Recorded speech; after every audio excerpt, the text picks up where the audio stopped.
Namaste and welcome to this exciting episode of Sathology Debunking Mythology. Sathology के इस episode में आपका बहुत बहुत स्वागत है। जयशंकर जी ने आज बड़े स्पष्ट शब्दों में बोला कि पश्चिमी देश बहुत राय तो बहुत देते हैं, लेकिन उस पर अमल नहीं करते। मैं आपको बताऊं कि यही कलयुग के नियम होते हैं। कलयुग में आइडियलिज्म कभी भी एक्सपेक्ट करना ही नहीं चाहिए। शास्त्रों में भी लिखा हुआ है। जब कलयुग शुरू हुआ, कलयुग के शुरुआत में ही कलयुग के जो परीक्षित महाराज जब दंड दिया, आप हमारे मेंबर्स में वीडियोस में देख सकते हैं।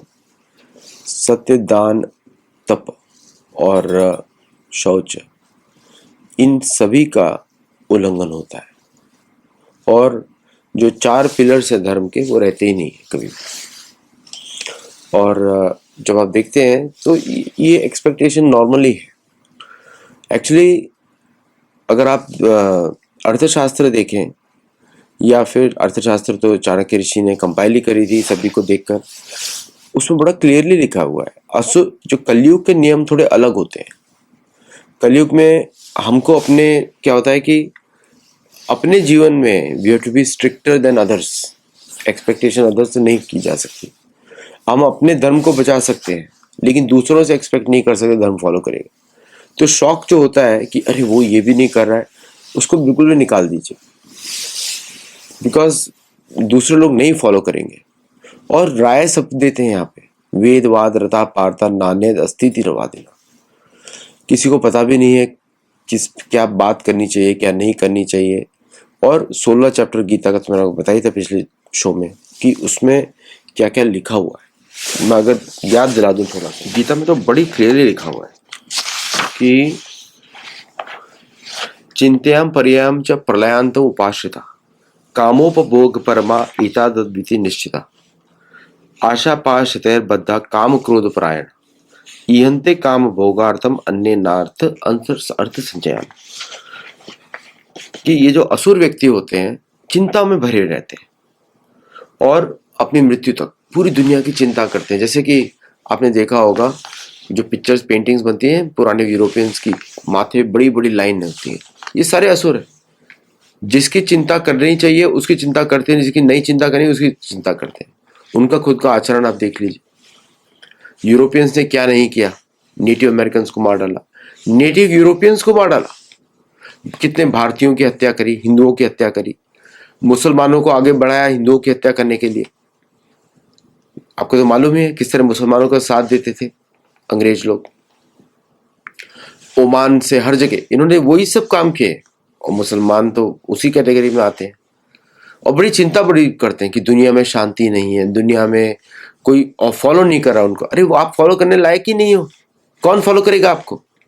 आपके इंस्टीट्यूशंस जो बनाए हुए हैं, यूनाइटेड नेशंस, WHO, ये तो सारे असुरवाद के इंस्टीट्यूशंस हैं। झूठ, प्रपंच, मक्कारी, चोरी को छुपाने के लिए बने। तो क्यों हम लोग आश्चर्य व्यक्त करने? मैं जयशंकर जी तो बड़े विद्वान हैं, बहुत ही अच्छे फॉरेन मिनिस्टर हैं भारत के। तो मैं तो ये उनका जो स्टेटमेंट मैंने सुना, ऑब्वियसली जवाब दे रहे थे। कौन भरोसा कर सकता है ऐसे लोगों पे? चिंता, बड़ी चिंता करते हैं ये लोग। ट्रम्प सब लोग दुनिया में पीस लेकर आएंगे। कैसे पीस लेकर? लूट रहे हो आप तो। ऐसे नहीं कि ये एक है, ऐसे करके पूरे एग्जाम, नेपोलियन बोनापार्ट से लेके अलेक्जेंडर से लेके इनके जितने रोमन लीडर्स हैं, सबके एक ही इतिहास है। दुनिया में शांति लेकर आएंगे, दुनिया में बड़े कुछ खराब चल रहा है। खराब चल रहा है क्योंकि ये खुद ही खराब कर रहे हैं समझ रहे हो आप? और उनको लगता है कामोपभोग परमा एताद विधि निश्चित, उनका निश्चित है। मतलब कोई निश्चित का अर्थ होता है कि निश्चय से निश्चित आता है, मतलब कोई दूसरा ऑप्शन ही नहीं है, चयन का कोई ऑप्शन ही नहीं है। कि काम मतलब अपना इंद्रिय तृप्ति, इंद्रिय विषयों पे आसक्ति, भोग, उसको खाओ पियो, भोग करो, एंजॉय करो, बस उसका यही है उसका कारण। मतलब मेरा परिवार ठीक रहे, चिंता करते रहेंगे अरे हमारे लोगों का क्या हो रहा है। अपने लोगों की बात नहीं कर रहा है वो। प्रेसिडेंट ऑफ यूनाइटेड स्टेट्स जो बात कर रहा है अपने कोटरी की बात कर रहा है, उसको कोई चिंता नहीं अमेरिकन पब्लिक से, कोई चिंता नहीं किसी का। अमेरिकन के पास पैसा है या नहीं है, या उनको खाने के लिए है या नहीं है, कुछ चिंता नहीं उनको। वो सिर्फ अपनी जेब या अपने सपोर्टर्स के ऊपर ही देख रहे हैं और किसी को नहीं देख रहे। और फिर उसके बाद आशा पाश सदैव बद्धा काम क्रोध परायणा, मतलब आशाओं से भरे पड़े हैं कि हम ये करेंगे, अब अपने परिवार के लिए ये करेंगे, और लेकिन सिर्फ उनको चाहिए काम, उसी को बोलते हैं लस्ट। काम जो है उसका अर्थ सिर्फ उस यौन संबंधों से नहीं होता है। काम का अर्थ होता है कोई भी चीज अपने भोग के लिए यूज की जाए, उसको काम बोलते हैं, इसलिए काम शास्त्र है। तो इन्होंने क्रोध से भरे पड़े हैं, एंगर, क्रोध, और उनको क्या चाहिए, ईयंते काम भोगत अन्य न अर्थ संचयन, अनर्थ संचयन, मतलब इलीगल वे से पैसा जमा करना, बस। ग्रीनलैंड पे आप देख रहे हैं, इलीगल वे से काम है वहां की रिसोर्सेज चोरी करना। वेनेजुएला में काम है उनकी रिसोर्स चोरी करना। किसका पेट भरेगा? मेरे सपोर्टर्स का, मेरे सगे संबंधी का, मेरे क्लोज बिजनेस एसोसिएट्स का, बस। बाकियों को मिनिमम वेज मिलेगी, बाकी सब रिसोर्सेज है। चिंता किसकी कर रहे हैं? देश की। बड़ी बड़ी बातें हो रही है, अमेरिका को हम America first, America most powerful. किसी की, लोगों की चिंता नहीं है। नेटिव अमेरिकन को जमीन नहीं है, नेटिव अमेरिकन को पैसे, आज भी उनको पीने के लिए पानी नहीं है। उनको टेक्स्ट बुक से गायब करने की कोशिश की जा रही है, ब्लड क्वांटम की थ्योरी लाके। चिंता करें पूरी दुनिया में शांति की, कि रूल्स बेस्ड ऑर्डर। कौन सा रूल्स बेस्ड ऑर्डर? क्या रूल है? मतलब बाकी सब मर जाए, ये रूल है। कोई जिंदा ना रहे, ये रूल है। इस तरह की बातें करते हैं ये लोग। आप समझ रहे हैं क्या बात कर रहा हूं मैं? तो और इच्छाएं भरी पड़ी अंदर, और बात की क्या क्या हो रही है। अब ट्रम्प का प्लान क्या है? वहां से मुझे 30 से 50 बिलियन डॉलर मिलेगा, 3 से 50 बिलियन डॉलर मिलेगा, मतलब मिलियन ऑयल है, बिलियन 3 से 5 बिलियन डॉलर मिलेगा। मैं उसको डिवाइड कर दूंगा लोगों में, अपने लोगों का जेब, मतलब लॉसेस जो है हम पूरे करेंगे। कितना एक्यूरेट है भगवत गीता, आप सोचिए कितना एक्यूरेट है। इदम मध्य मया लब्धम इमम प्राप्त से मनोरथम, मतलब आज मेरे पास इतना धन है, कल मेरे पास और भी होगा। इदम अस्सीदम अपि ते में भविष्य पुनर्धनम, और आगे मैं और भी पैसा कमाऊंगा, है ना। असोमय हता शत्रु निश्चय चापरानपि, अब मैंने इसको मार दिया, अब मैं इसको मार दूंगा, और मेरे पास इतना सारे पोजेशंस आ जाएंगे। कितना पोजेशंस लोगे भाई, कितना? ये सारे जो पूरा जो वेस्टर्न के लीडर्स हैं, इनका अगर आप पर्सनल वेल्थ ऐड कर देंगे, सिर्फ लीडर्स का बोल रहा हूँ, लीडर्स के नीचे के 10 लोगों का बोल रहा हूँ, उनके जो कोर सपोर्टर्स के 10 लोगों का बोल रहा हूँ। आप यूरोप और अमेरिका के लीडर्स ऐड कर दोगे, you will get the wealth of 2 to 3 trillion dollars, या उससे ज्यादा। अकेला एलोन मस्क ही उतना होगा। ये है सिस्टम पूरा। शायद 2 to 3 ट्रिलियन डॉलर मैंने कंजर्वेटिव बोल दिया, उसको आप 5 या 10 से ही मल्टीप्लाई कर सकते हैं, तभी मैं ज्यादा, you will not cross a limit. ये है इतना, है ना। फिर बोलते हैं ईश्वरम अहम भोगी सिद्धोहम बलवान सुखी, मैं बलवान हूँ, मैं कंट्रोलर हूँ, मैं बहुत शक्तिशाली हूँ, मैं तो सबको, कितना वेल्थ है, मैं इन लोगों का वेल्थ देखता हूँ। उसका क्या फायदा?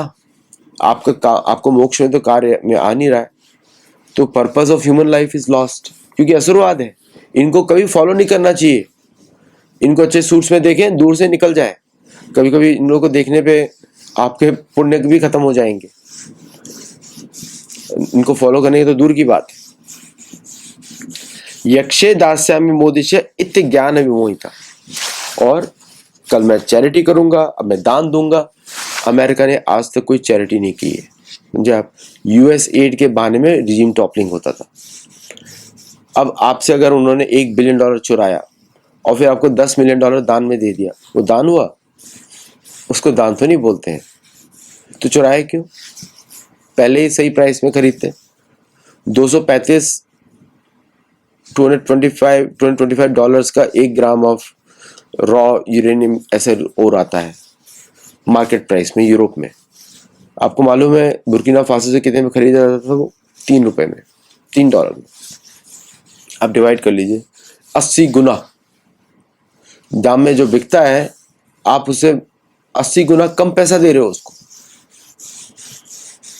ये चोरी थी फ्रांस की जो अरीवा करके जो बड़ी यूरेनियम कंपनी है, पावर जनरेशन कंपनी है, उसका ये काम था। आप ये सोचिए, फ्रांस कोई दूध का धुला नहीं है, फ्रांस बहुत बड़ा चोर है। तो पेरिस अगर चोर भुगत रहा है तो भुगतना चाहिए, उसके कर्म इस प्रकार के हैं। तो मैं जब जयशंकर जी के स्टेटमेंट सुन रहा था, तो जयशंकर जी तो महाभारत के भी ज्ञानी हैं, और अर्थशास्त्र में तो लिखा है ये सब चोर लोग। अब इनके लिए भारत की कैसी पॉलिसी होगी? भारत की पॉलिसी, सबसे पहले तो भारत को आत्मनिर्भरता को और भी तेज करना पड़ेगा कि सब कुछ बनाए, सब कुछ घर में बनाए, प्लेन्स भी बनाए, इंजन भी बनाए, सब कुछ बनाए, क्योंकि जो भी आप इनसे टाई अप करोगे ये नहीं करने देंगे आपको कंप्लीट। मतलब वो प्रोजेक्ट ही गायब हो जाएगा, गारंटीड बोल रहा हूं। कोई कॉन्ट्रैक्ट नहीं चलता इधर लॉज में, एवरी कॉन्ट्रैक्ट जो है वो ब्रेक कर देंगे, गारंटीड ब्रेक करेंगे, क्योंकि वो उनका इतिहास है। तो अनेक चित्त विभ्रांता मोह जाल समावृता प्रसक्ता काम प्रदंती नरकेश। तो ये सभी लोग मतलब मोह जाल में फंसे हुए हैं, और ये लोग जो है ना, ये लोग इसी प्रकार के कार्य करते हैं और इसी प्रकार से रहते हैं। तो बिल्कुल सरप्राइज होने की जरूरत नहीं है। यूनाइटेड नेशंस सारी डेवलपमेंट कंट्रीज को मूर्ख बनाने के लिए था, जो कॉलोनाइज थी। जो भी इंटरनेशनल इंस्टीट्यूशन है उसी लिए बने थे। तो और लेकिन उपाय सिर्फ एक ही होता है, वीर भोगे वसुंधरा। जब तक कि हम अपने शस्त्र नहीं रख देंगे सामने की भाई चोरी नहीं होने देंगे, और आपके युद्ध हमेशा दुश्मन की भूमि में लड़ा जाता है। युद्ध हमेशा अपनी बाउंड्रीज में नहीं होता, पहले भी बाउंड्रीज होती थी, ऐसा नहीं कि अभी होती हैं। तो वहीं पे युद्ध रखा जाता था, और बाउंड्रीज पहले बनाई जाती थी नेचुरल डिविजन्स पे, जैसे नदियों के ऊपर कि नदी के उस पार, जैसे सिंधु नदी भारत के नक्शे में होनी चाहिए, गंगा नदी बांग्लादेश के जहां मिलती है समुद्र को, वो पूरा भारत के नक्शे में होना चाहिए। ये शास्त्र के कथन है। तो भारत को उसी तरह से तैयारी करनी पड़ेगी। और युद्ध दुश्मन की भूमि में होता है, असली दुश्मन की भूमि में होता है, जो दुश्मन के पीछे हो सब तरफ। इन लोगों ने अपने आप को इतना शक्तिशाली कर लिया थ्रू टेक्नोलॉजी, क्योंकि दूसरों को दबा के रखा। भारत को आगे नहीं बढ़ने देने के लिए इन्होंने अपनी एजेंसीज लगा दी, इसलिए भारत को प्रॉब्लम हो रही है। भारत के अपोजिशन को, उसको डेमोक्रेसी के नाम पे उसको पूरी तरह खरीद लिया, शुरू से खरीद के रखा है। पहले जब कांग्रेस पार्टी, रूलिंग पार्टी जो खरीद के, वो तो क्लासिकल अर्थशास्त्र है, वो तो नारद मुनि बोलते हैं कि भारत कैसा करना चाहिए। तो लेकिन हम लोग तो वो अर्थशास्त्र कुछ और ही मतलब निकाल के चलते हैं। हमको दूसरों को मॉरलिटी दिखानी नहीं है, धर्म दिखाना नहीं है कभी भी। हमको धर्म का पालन करना है, दिखाना नहीं है। और धर्म जो होता है वो राजधर्म अलग होता है, युद्ध धर्म अलग होता है। धर्म मतलब कंपल्सरी ड्यूटी, युद्ध के लिए कंपल्सरी ड्यूटी, राज्य के लिए कंपल्सरी ड्यूटी, शिक्षा के लिए कंपल्सरी ड्यूटी। तो ये सारे अलग अलग धर्म है। और तो इस समय जो आप देख रहे हैं, और जयशंकर जी ने उसको पॉइंट आउट किया, डोंट बी सरप्राइज्ड कि ये चल रहा है, ऐसे ही चलता है कलयुग। ये तो अभी शुरुआत है कलयुग की, अभी तो शुरू ही नहीं हुआ है ठीक से। मतलब कि डेट से तो शुरू हो चुका है परीक्षित के जाने के बाद, जन्मेजय के जाने के बाद, लेकिन मतलब इफेक्ट ऑफ कलयुग जन्मेजय के जाने के बाद ज्यादा हुआ है। और नंद के समय तक तो पूरा आ चुका था कलयुग। नंद के समय में जब चाणक्य ऋषि आए तो उन्होंने थोड़ा संभाल लिया वहां पे, फिर उसके बाद अब वापस सतयुग की तरफ जा रहा है। मतलब सतयुग मीन्स थोड़ा सा अपर ट्रेंड चलेगा कलयुग में ही। अभी सतयुग नहीं शुरू होगा, सतयुग के लिए अभी 4,32,000 साल जो भी है उतना बाकी है, अभी कोई शुरू नहीं होने वाला, अंत उसका भी नहीं है। तो बहुत समय है, लेकिन ये गोल्डन पीरियड शुरू होने वाला है 3-4 हजार साल का। तो यहाँ पे भारत को इन लोग के जो बदमाशी थी, हमने देखा 1945 से लेकर अब तक, उस बदमाशी का अंत हो रहा है इसमें। और जयशंकर जी जो बोल रहे थे, सिखा रहे थे हम सबको, मैं बड़ी पूरी स्पीच ध्यान से सुनी, मोदी जी की पूरी स्पीच ध्यान से सुनी। ये देश जो है ना, राम और कृष्ण का है, चाणक्य का है आज के समय में, चाणक्य ऋषि का है, नारद मुनि का। ये जी ऋषि मुनि तो हमारे सारे हैं, अभी भी हैं, हमारे साथी हैं, लेकिन हम उनको एक्सेस नहीं कर पा रहे हैं।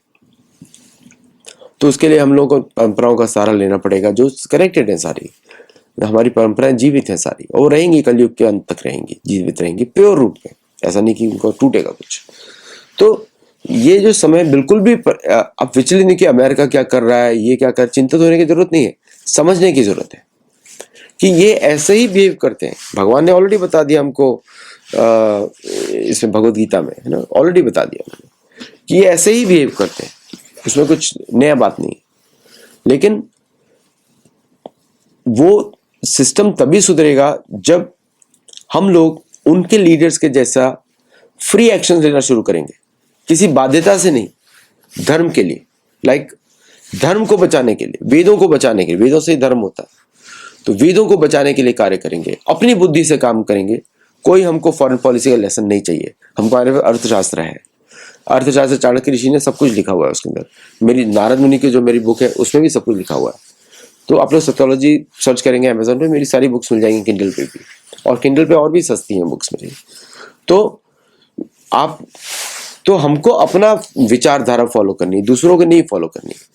अपनी विचारधारा से हम जज करेंगे क्या ये सही है कि गलत है, और उसमें बोलना जरूरी है, क्योंकि जब आप बोलते नहीं है तो आप स्वयं अधर्म का पार्ट है, स्वयं असुरवाद का पार्ट आप भी है। तो बोलना जरूरी है, हमारे प्लेटफॉर्म से बोलना। जैसे मैंने अभी अपना प्रोजेक्ट शुरू किया है कि मैं अरट्टाई पे ज़्यादा लिखूंगा, तो आप देखेंगे कि मेरे पोस्ट बढ़ जाएंगे अरट्टाई पे। आप सब लोग मेरे साथ जुड़िए, सतोलॉजी सर्च करेंगे अरट्टाई पे, आपको मिल जाएगा मेरे चैनल। क्योंकि और टेलीग्राम भी मैं बहुत यूज़ करता हूँ, लेकिन अब मैं उस पर और भी लिखूंगा दोनों चैनल्स पे, कि हमको अपने हिसाब से जज करना है, दूसरे के हिसाब से जज नहीं करना है ना। कि देखिए, बड़े बड़े स्लोगन देना बड़ा आसान होता है, लेकिन जो हमारे जो विषय है, जैसे विदुर बताते हैं, एकया द्वे विनिश्चित्या त्रिंश चतुर्भिर वशे कुरु, है ना, पंच जित्वा विदित्वा षट सप्त हित्वा सुखी भव। ये गुरु मंत्र है, मेरी बुक में है, इंटरस्टेलर वॉर, सर्च करेंगे उसमें है, मैंने एक्सप्लेन किया है। यही राष्ट्र की भी पॉलिसी होनी चाहिए, राष्ट्र के लीडर्स की। क्योंकि अगर हमको दुनिया में चेंज देखना है तो हमको वो क्षत्रिय चाहिए जो युद्ध करने के लिए सामने आ जाए, जो दूसरे की भूमि में जाके युद्ध करने के लिए तैयार हो जाए।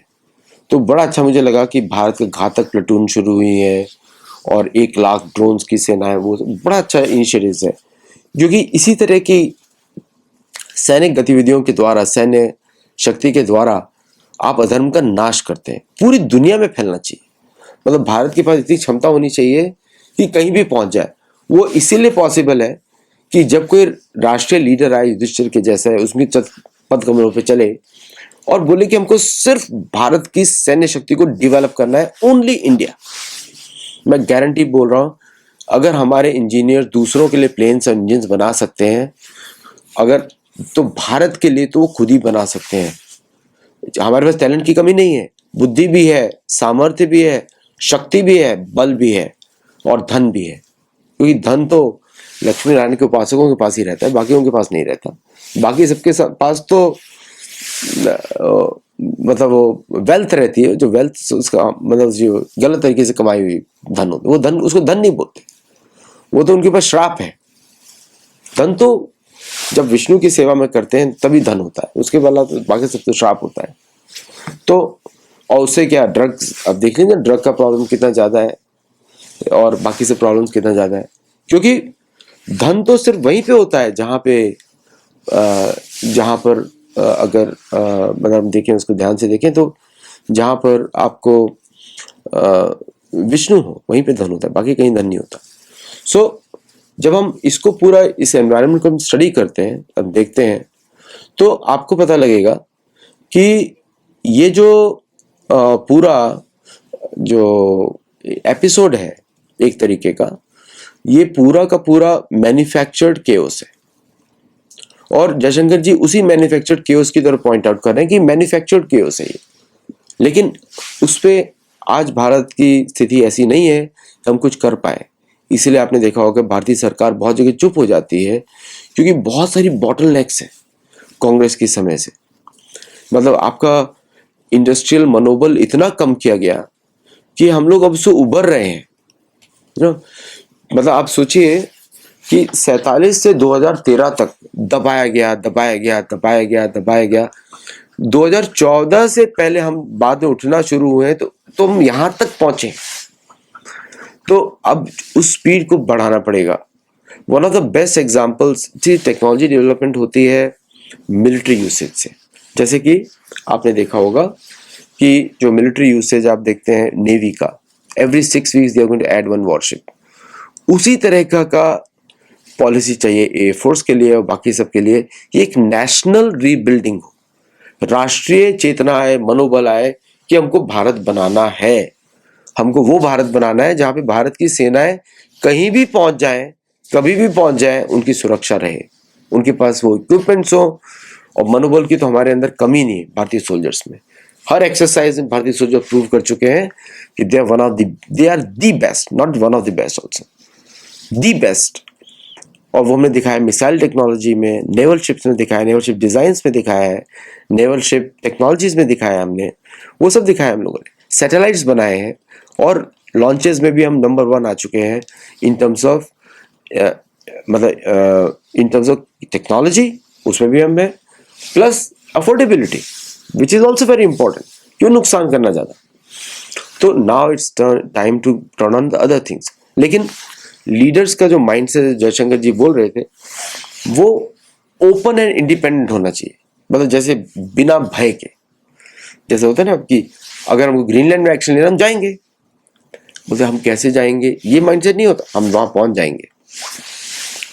सो दिस इज द, अभी समय बदल रहा है और ये भारत का ही समय शुरू हो रहा है और हम सबका योगदान उसमें रहेगा जितना हम लोग कर सकते हैं, छोटा मोटा। मेरा योगदान तो बस बुक्स लिखना ही होता है, बट मनोबल बढ़ाना ये भी हमारा योगदान है, माइंडसेट चेंज करना कि हम सब कुछ अचीव कर सकते हैं। मैंने आपको जैसे बताया कि अगर एक असुर प्लान कर सकता है कि मैं ये भी लूंगा, मैं वो भी लूंगा, क्योंकि कलयुग में या किसी भी पुराने प्रजातंत्र में सीमाओं को बढ़ाना राजा का कर्तव्य है, सीमाओं को बढ़ाना, जिससे सबको शांति मिले, उनको भी शांति मिलेगी। क्योंकि जब धर्म का रूल आता है ना, धर्म बेस्ड रूल होता है, तो शांति सबको मिलती है। अभी जो केओस है मैन्युफैक्चर्ड केओस है, ये मैन्युफैक्चर्ड केओस है क्योंकि किसी एक के पास वो धर्म से नहीं चल रहा था, तो अधर्म के द्वारा जो वेल्थ थी वो छीनी जा रही है। कौन छीन रहा है आपको मालूम ही है कि कलयुग का जब समय परिवर्तन होता है वो छीन रहा है, तो बेचैन है, हर तरफ से केओस क्रिएट किया जा रहा है। और यहाँ पे हमको सिर्फ ऑब्जर्व हम लोग कर रहे हैं, लेकिन ये टाइम है टू टेक एक्शन ऑल्सो। तो क्योंकि वो यही समय है, सही समय है। कभी ऐसा नहीं होगा कि फ्यूचर में आपकी कैपेसिटी डेवलप होती है, कभी ऐसा होता ही नहीं है। मैं आपको बताऊं कि एक बार जब पांडवों के बीच में और कौरवों के बीच में युद्ध डिसाइड हो गया, शांति का प्रयास बहुत किया गया, फिर उसके बाद सब लोग गए अब युद्ध होगा। अब वहां पे ये नहीं देखा जा रहा कैपेसिटी कितनी है, जितना इकट्ठा करना था करा और निकल गए। और उसी तरह युद्ध होता है। ऐसा नहीं कि वर्ल्ड वॉर 2 का इतिहास देख लीजिए, यूरोपियन वॉर 2 का, कि as they were fighting as they were manufacturing, तो ऐसा चल रहा था। तो वो समय आने वाला है और इस मैन्युफैक्चर्ड केओस की अग्नि भारत तक पहुंचेगी। अभी वो धीरे धीरे बढ़ रही है, लपटें पहुंची ईरान तक, लेकिन दुश्मन ईरान नहीं है किसी का भी, क्योंकि ईरान तो सरेंडर कर जाएगा, लपटें भारत तक भी पहुंचेंगे। और उसी तरफ इशारा मुझे लग रहा था जयशंकर जी का, लेकिन मैंने अपनी तरफ से ऐड कर दिया कि हमारे शास्त्रों में तो, गीता में तो बड़ा क्लियरली लिखा है इनके बारे में। पूरा आप असुरवाद, वही जियोपॉलिटिक्स होती है, उसको समझ सकते हैं। राजनीति अलग होती है, राजनीति राज धर्म के आधार पे होती है। तो आज के लिए इतना ही, नमस्ते, थैंक यू। और जो लोग जानना चाहते थे लोकतंत्र और डेमोक्रेसी के बीच में डिफरेंस, मैं आपको बता दूं, लोकतंत्र होता है, लोकतंत्र लोकपाल फॉलो करता है लोकतंत्र के माध्यम से लोक संग्रह करने के लिए। लोक संग्रह का अर्थ होता है वेलफेयर एक्टिविटी फॉर ऑल, वो लोक संग्रह होता है, यही पर्पज होता है। और लोकपाल ही टाइटल होता है ज्यादातर राजाओं का, यहाँ तक कि देवताओं को भी लोकपाल बोला जाता है, ये जनरल टाइटल होता है लोकपाल। युधिष्ठिर को भी लोकपाल बोला जाता था। तो आज के लिए बस इतना ही, नमस्ते, जय Jagannath, and I will see you in the next show. हमारे मेंबर्स बनिए to see the members only videos and subscribe to our channel to learn more, learn आप स्टैंडर्ड एजुकेशन होती है हमारे गुरुकुल में, तो वहाँ पे आप जुड़ सकते हैं। Thank you very much.